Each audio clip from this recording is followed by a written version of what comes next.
세상을 살아가면서 나그네 인생이라고 하는 사실을 종종 잊어버릴 때가 굉장히 많습니다. 세상이 왜 이럴까 하고 이 지구촌에 일어나고 있는 일들, 또 우주 공간에 일어나고 있는 일들을 보면 신기하기도 하지만 또 한편에서는 공감이 잘 되지 않을 때가 많이 있습니다. 왜 그럴까요? 우리는 영원히 바로 여기에서 살 줄로 생각하기 때문에 그렇습니다. 그래서 우리 믿음의 사람들은 신앙이 갱신이 되고 늘 변화를 경험해야 되는데, 이런 갱신과 변화의 역사가 나타나서 성령에 이끌려서 하나님 뜻대로 살려면 내가 살아가고 있는 이 삶이 잠깐 주께서 주어진 육체 때의 삶이라는 것을 우리가 인식하고 또 고백할 줄 알아야 되는 것이죠. 그렇게 되면 우리에게 경각심이 있습니다. 긴장을 하게 됩니다. 또 아버지께로 갈 준비를 하게 된다는 것입니다. 우리가 찬송 가운데도 나는 이 세상에 있을 마음이 없다는 찬양이 있습니다만, 그런 찬양을 하는 이유가 무엇인가요? 하나님 나라를 대망하는 것입니다. 예수님께서도 보물을 땅에 쌓아두지 말고 천국에 쌓아두라고 말씀을 하셨는데, 그것은 이 세상은 완전한 그런 삶의 과정을 통해서 여기에서 영원히 머무는 것이 아님을 주님께서 말씀해 주시고 계시는 거죠. 자, 오늘 본 말씀에도 예수님께서 제자들을 한편에서는 위로해 주고 계십니다. 또 다른 한편에서는 신앙의 정체성이 회복되고 나 자신이 누구인지, 우리가 누구인지, 이 땅에 살아가는 우리 인생론이 어떻게 변화를 이루고 마지막 궁극적으로 어떤 결말을 갖게 되는지를 생각하게 하는 것이죠. 그래서 본문에도 보면 14장 1절에 보니까 너희는 마음에 근심하지 말라. 하나님을 믿으니 또 나를 믿으라 그랬어요. 제자들의 마음은 예수님께서 항상 여기에 함께 계시기를 원했습니다. 그리고는 주님께서 바로 이 세상 나라의 왕이 되실 것을 원했습니다. 주님이 행하시는 모습을 보니까 대단한 분이에요. 여느 랍비와는 다르다는 것을 알았습니다. 어떤 선지자와도 또 다르다는 것을 제자들은 인식하게 되었습니다. 그래서 할 수만 있으면 예수님 앞에서 함께 동행하면서 살아가는 그 삶의 범주와 목적이 우리 주님께서 왕이 되시면 주님과 더불어서 좌우정성을 함께 누리면서 세상 나라의 권세를 휘두르면서 살 바로 그때를 고대하고 있었던 것이죠. 그런데 오늘 예수님은 다른 말씀을 하고 계시죠. 이 세상 나라의 왕의 문제가 아니라고 말씀합니다. 주님은 얼마 지나지 않아서 이제 곧 승천하게 되실 것임을 말씀하고 있습니다. 그 말씀을 들었던 제자들이 두려워했습니다. 근심에 가득 찼습니다. 여러분, 우리 사람들이 두려워하고 걱정하고 염려하는 이유가 무엇입니까? 이 세상 것에 육신의 정욕, 안목의 정욕, 이 세상의 자랑에 우리의 마음이 빼앗기고 생각도 빼앗기고 목적도 거기에 두기 때문에 늘 근심하는 겁니다. 조금 더 저축을 해야 될 텐데, 더 쌓아놓아야 될 텐데, 나 말고 우리 자식들은 앞으로 어떻게 사나, 참 막막하네. 이렇게 해가지고 어떻게 살아가겠어. 참 걱정되네. 지금은 지금이지만 5년 후, 10년 후는 어떡하나. 참 준비도 되어 있지 않고 이래저래 갖춰놓은 것도 없는데 어떡하나. 여러분, 하루도 편안할 날이 없이 늘 걱정하는 것이 우리 사람들의, 보통 사람들의 모습 아니겠습니까? 그런데 우리뿐만 아니에요. 제자들도 상당 부분 걱정이 됐습니다. 두려웠습니다. 예수님이 계시지 않는다면 지금 주님과 더불어서 누리고 있는 이것이 어떻게 될까? 이 모든 것을 이제 송두리째 빼앗길 것이라고 생각을 했습니다. 그래서 많은 제자들이 예수님이 하신 말씀에 반감을 가지고서 항변을 많이 했던 거 아니겠습니까? 오늘 본문에도 보면 5절에 도마도 그랬고 8절에 빌립도 마찬가지였습니다. 예수님께서 말씀하신 그 깊은 영적인 의미와 수준을 잘 알지 못했어요.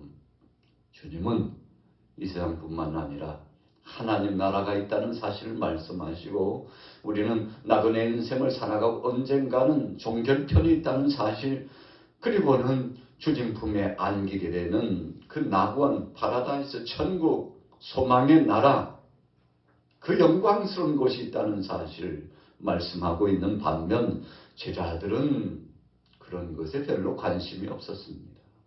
그러니 세상 것에 매여 있었기 때문에, 세상에 두어지는 그 보물에만 관심이 있었기 때문에 이 제자들의 마음은 속상한 겁니다. 자, 2절 보세요. 내 아버지 집에 거할 곳이 많도다. 그렇지 않으면 너희에게 일렀으리라. 내가 너희를 위하여 거처를 예비하러 가노니 가서 너희를 위하여 거처를 예비하면 내가 다시 와서 너희를 내게로 영접하여 나 있는 곳에 너희도 있게 하리라. 여러분, 주님이 이 세상을 떠나시는 것이 좋은 것이라고 말씀하시죠. 참 제자들 난감했습니다. 주님이 떠나시다니. 이건 말도 안 된다고 생각했죠.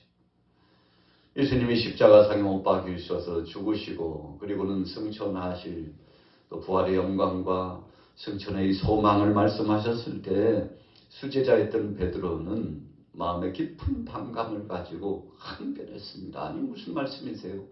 절대 그런 일이 있을 수 없다고.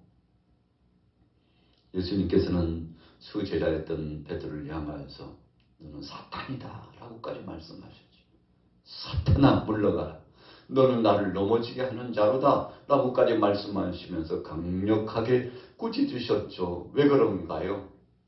예수님께서 십자가상에 못 박혀 죽으시고 부활하시는 것은 구속사의 완성인데, 실천적인 역사를 실행하시는 것인데 그런 일은 있을 수 없는 일이라고 이야기했습니다.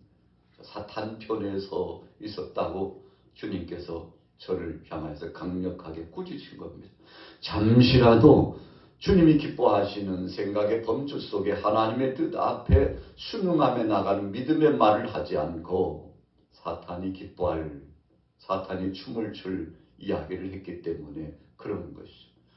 여러분, 그래서 예수님께서 2000년 전에 이 땅에 오셨을 때 세상 사람들은 하나님 나라의 영광스러운 은혜와 복음주의적인 구속의 은총을 알지 못하는 사람들은 예수님을 회방했습니다. 대적했습니다. 그리고는 이 어둠의 자식들이, 악한 권세들이 예수님을 십자가에 못 박아 죽이고자 도모하고 공모했죠. 심지어는 주님의 제자 가룟 유다까지도, 또 베드로도 예수님을 다굴기 전에 3번씩 저주까지 하면서 부정했지 않습니까? 이유가 다 무엇입니까? 세상 것에 관심만 있었지 하나님 나라에 대한 대망이 없었기 때문에 그렇습니다. 그러다 보니까 말하는 것이나 행동하는 것이 그럴 수밖에 없었어요. 얼마나 비겁했는지 몰라요. 베드로의 모습 보세요. 믿음 없는 도마의 모습 보세요. 오늘 빌립의 모습도 보세요. 자, 역시 믿음 있는 것 같았지만 다를 바가 없었다는 것입니다. 왜요? 세상 것에만 관심이 있었기 때문에 그렇습니다. 자, 주님 분명히 말씀하셨어요. 3절에 내가 다시 와서 너희를 내게로 영접할 것이다. 여러분, 우리가 복음의 핵심적인 그 모토와 같은 내용이 바로 2절과 3절에 나타나 있죠.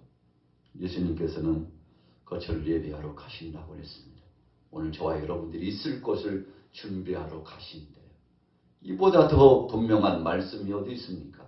우리가 신구약 성경을 통틀어서 정말 상세하면서도 구체적으로 뚜렷하게 본질적인 의미를 가지고 이 세상을 살아가는 것은 나그네 인생이며 언젠가는 우리가 주님 앞에 부름을 받고 죽게 되는데, 그러나 그 죽음이 끝이 아니고 육체의 때가 끝이 아니고 영혼의 때가 분명히 있다는 사실을 주님 말씀해 주셨죠. 여러분, 그래서 우리가 죽음을 초월하는 믿음을 가지면 그때 비로소 철든 신앙, 소리든 인생의 삶을 살아갈 수 있다는 거 아니겠습니까?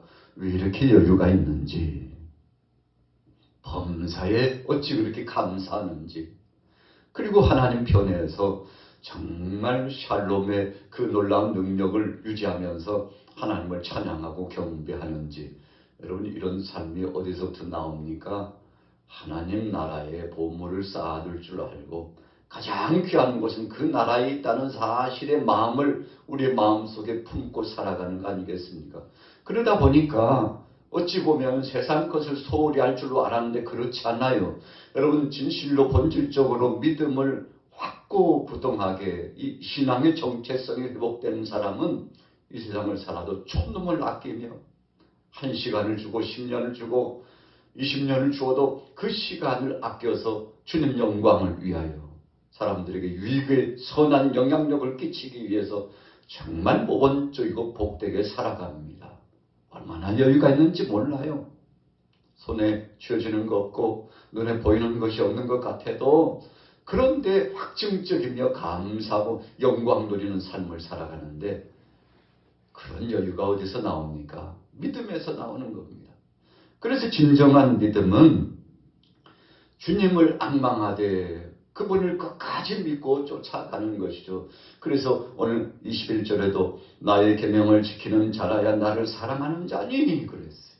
주님이 주신 말씀을 명심하고 그 말씀이 그대로 이루어질 줄로 알고 천국과 지옥은 반드시 있으며 이 세상은 언젠가는 하나님께서 정하신 그때의 종결편이 있다는 사실을 분명히 알고서 주님 앞에 감사하면서 대비하면서 살아가는 것입니다. 자 보세요. 5절 말씀. 도마가 이르되 주여 주께서 어디로 가시는지 우리가 알지 못하거늘 그 길을 어찌 알겠사옵나이까. 그랬더니 예수님께서 나만 따라오면 돼. 내가 곧 길이요 진리요 생명이니라. 내가 먼저 간다는 거죠. 주님이 먼저 가신다는 것입니다. 우리는 주님의 뒤를 쫓아 갈 뿐이에요. 그리고 주님은 승천하시고 난 다음에 그것으로서 끝난 것이 아니라 보혜사 성령을 물붓듯이 내려주셔서 25절 이후에 성령 하나님에 대해서 구체적으로 말씀하고 있습니다만 그 성령께서 임재하셔서 우리로 하여금 하나님을 우리의 마음속에 중심에 모시면서 살아갈 수 있도록 은혜를 더하여 주신 거죠. 그래서 예수님께서 이 당시에 아브라함의 하나님, 이삭의 하나님, 야곱의 하나님, 다윗의 그 하나님을 앙망하고 전적으로 믿음을 갖고 자부심과 자긍심을 가졌던 그들을 향하여서 나를 본 자는 아버지를 보았다. 그렇게 말씀하죠.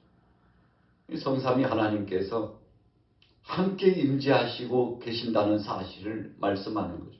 구약에 그 약속을 주신 하나님이 약속대로 메시아 되신 그분이 바로 자신들 눈앞에 오셨잖아요. 성자 되신 그분이 오셨어요. 그런데 그것으로 끝나는 것이 아니라 성령 하나님께서도 함께 하셔서 성삼위 하나님께서 그 약속하신 바대로 실행하시고 실천적으로 역사하시며 완성을 이루어 주시는 귀한 말씀을 주셨는데 제자들이 주님이 주신 이 말씀을 잘 이해하지 못했죠. 그래서 오늘 요한복음 14장의 말씀은 성삼위 하나님에 대해서 신구약 성경 가운데 가장 적나라하게 잘 표현한 말씀이고 이 말씀을 자주 묵상해야만이 우리가 하나님의 이 신성 그리고 우리 인생들이 어떤 자인지 인재론 그리고 예수님이 어떤 분이신지 기독론적인 의미와 그리고 주님은 장차 오시는 재림의 주님 심판주라는 사실 종말론주의적인 은혜 사상이 우리 속에 충만하게 자리매김을 할 수 있는 것이죠. 그래서 하나님은 전에도 계시고 지금도 계시고 장차 오실 전능하신 하나님이라는 사실을 우리의 마음속에 신실한 믿음으로 고백할 수 있게 되는 거죠. 그래서 본문의 말씀은 과거에 그 역사하신 하나님, 지금도 역사하시는 하나님, 앞으로 역사하실 하나님을 재조명해 주면서 비춰주고 있는 말씀인데 여러분 이 말씀을 묵상하면 묵상할수록 성령께서 함께해 주셔서 우리에게 깨달을 수 있는 자각적인 능력과 은혜를 주실 줄로 믿습니다. 세상의 지식으로 우리가 깨닫고 변화를 경험하는 거 아니기 때문입니다. 성령께서 허락해 주셔야, 알도록 해 주셔야.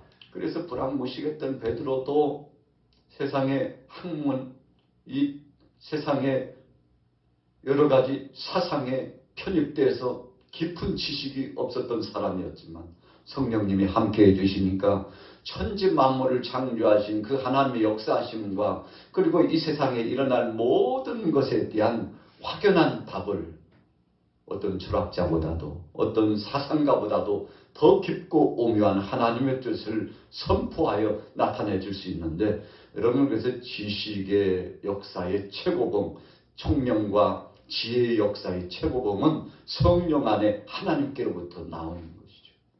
그래서 우리의 과거에 이 믿음의 선진들, 약 50년, 60년 전에 살으셨던 그 어르신들의 신앙의 삶을 보면요, 별로 배우지 못했습니다. 또 성경에 대해서 그렇게 박식하지 못했어요. 그러나 몇 구절의 말씀, 얼마간의 말씀을 그대로 믿음으로 아멘하고 하나님 앞에 감사함으로 그 마음을 받아들였죠. 그랬더니 성령께서 임하셔서 새로운 은혜를 깨닫게 하고 하나님의 영광스러운 역사를 임재하셔서 알도록 해주시니까 이러는 신유의 역사도 나타나고 방언과 예언의 역사도 나타나고 하나님의 말씀을 깊이 상고하고 전할 수 있는 능력도 나타나고, 그래서 지식적으로는 좀 부족한 것 같았지만 하나님을 아는 신지식이 성령 안에 충만했으므로 그 성령께서 역사해 주시니까 말에 힘이 있고 권세가 있고 또 실천적으로 믿음의 행보를 드러내니까 사람들이 그 모습을 보고 감동을 하고 변화를 경험한 거 아닙니까? 그러나 오늘날 보세요. 말씀의 홍수 시대에 살아가고 얼마나 교회가 많습니까? 크리스찬들이 얼마나 많습니까? 길거리에 가서 집사님, 권사님, 목사님 부르면 뒤돌아서지 않을 사람이 없을 만큼 많은 크리스찬이 있지만 세상은 더 어두운 것 같고 못살게 되어서 참 사람들이 아우성치는 이 세상이 되는 이유는 무엇인가요? 여러분, 오늘 예수님 말씀하시는 것처럼 23절이 핵심적인 말씀이죠. 같이 한번 볼까요? 23절. 예수께서 대답하여 이르시되 사람이 나를 사랑하면 내 말을 지키리니 내 아버지께서 그를 사랑하실 것이요 우리가 그에게 가서 거처를 그와 함께 하리라. 이게 무슨 말씀입니까? 하나님의 말씀을 믿음으로 받아들이고 그 말씀을 실천하면 그 순간 성삼위 하나님께서 임재하신다는 겁니다. 여러분, 그래서 하나님 말씀을 실천적인 믿음을 갖고 실행하려고 살아가면 그것이 바로 사랑의 증거라고 그랬어요. 우리가 말씀을 실천하지 못하는 것은 그만큼 하나님을 사랑하는 이 고백이 우리 속에 없다는 것을 증명한다고 말씀했습니다. 여러분, 우리가 변화적인 영향력, 선한 영향력을 끼치지 못하는 것은 우리가 하나님을 믿지 않고 있다는 것을 반증하고도 있는 거죠. 그래서 예수님 말씀하셨습니다. 주여 주여 하는 자가 다 천국에 들어가는 것이 아니라 내 아버지 뜻대로 행하는 자가 들어가리라. 무슨 말씀입니까?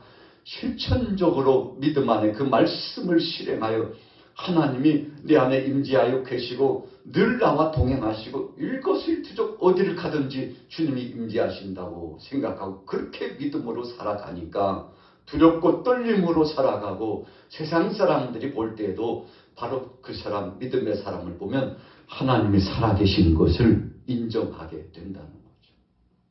여러분, 반대로 사람들이 하나님을 부정하는 이유가 무엇입니까? 우리가 그만큼 빛의 역사를 증언하지 못했다는 증거 아니겠습니까?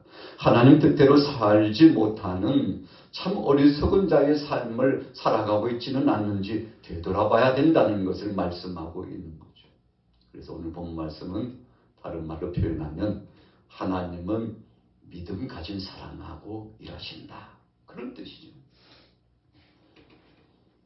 13절에 보세요. 12절부터 내가 진실로 진실로 너에게 이르노니 나를 믿는 자는 내가 하는 일을 그도 할 것이요 또한 그보다 큰 일도 하리니 이는 내가 아버지께로 감이라. 너희가 내 이름으로 무엇을 구하든지 내가 행하리니 이는 아버지로 하여금 아들로 말미암아 영광을 받으시게 하려 합니다. 여러분 얼마나 감사합니까? 우리가 믿음으로 나아가면 하나님께서 다 일을 진행할 수 있도록 도우시며 함께 하신다고 했는데 오늘 하루를 살아가시면서도 이런 체험적인 간증이 많아지시기를 축복합니다. 하나님은 주님을 주님으로 시인하는 믿음의 사람을 결코 내버려 두지 않고 그 영광스러운 능력과 권세를 체험하게 하시고 하나님은 살아계시다는 증거를 확증하게 하고 또 선포할 수 있도록 기회를 허락하신다고 했는데 오늘 그런 체험의 역사가 많이 있어지시고 오늘 예수님께서도 그 일들을 통해서 영광을 받으신다고 했는데 주님의 영광 받으시는 복된 삶 살으시기를 예수님의 이름으로 축원합니다.